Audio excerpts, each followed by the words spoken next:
नमस्ते, मी Snehal गरपणकर. SP9 मराठीमध्ये आपलं पुन्हा एकदा स्वागत. तर पाहूयात आजची विशेष बातमी. महाराष्ट्राचे राज्यपाल जिष्णुदेव वर्मा यांचे आज 2 दिवसांच्या अधिकृत दौऱ्यासाठी पुण्यात आगमन झाले. लोकभवन येथे पोहोचताच त्यांचे प्रशासनाच्या वतीने औपचारिक व उत्साहपूर्ण वातावरणात स्वागत करण्यात आले. तर पाहूयात आजची सविस्तर बातमी. राज्यपालांच्या आगमनाच्या पार्श्वभूमीवर परिसरात कडेकोट पोलीस बंदोबस्त ठेवण्यात आला होता.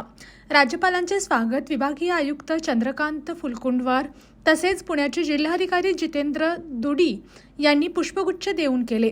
यावेळी वरिष्ठ प्रशासकीय अधिकारी, पोलीस अधिकारी तसेच अन्य मान्यवर उपस्थित होते. राज्यपालांच्या आगमनानंतर पोलीस दलातर्फे त्यांना मानवंदना देण्यात आली. शिस्तबद्ध पद्धतीने पार पडलेल्या या समारंभामुळे कार्यक्रमाला अधिक औपचारिकता प्राप्त झाली.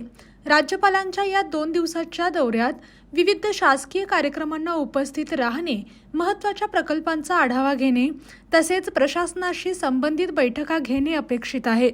तसेच काही सामाजिक व शैक्षणिक उपक्रमांनाही ते भेट देण्याची शक्यता आहे. या दौऱ्याच्या निमित्ताने पुणे जिल्ह्यातील विकास कामांचा आढावा घेऊन संबंधित अधिकाऱ्यांना आवश्यक सूचना देण्यात येणार असल्याची माहिती प्रशासनाकडून देण्यात आली आहे. राज्यपालांच्या दौऱ्यामुळे प्रशासन अधिक सक्रिय झाल्याचे चित्र पाहायला मिळत आहे. अशाच जिल्ह्यातील, राज्यातील व राष्ट्रीय स्तरावरील ताज्या बातम्या पाहण्यासाठी पाहत रहा SP9 मराठी न्यूज चॅनेल.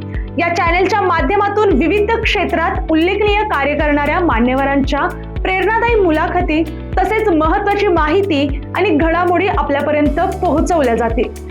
अशा नवीन बातम्या आणि माहिती मिळवण्यासाठी चॅनलला लाईक करा, शेअर करा आणि हो, सबस्क्राईब करायला विसरू नका. पाहत रहा SP9 Marathi, your time your news.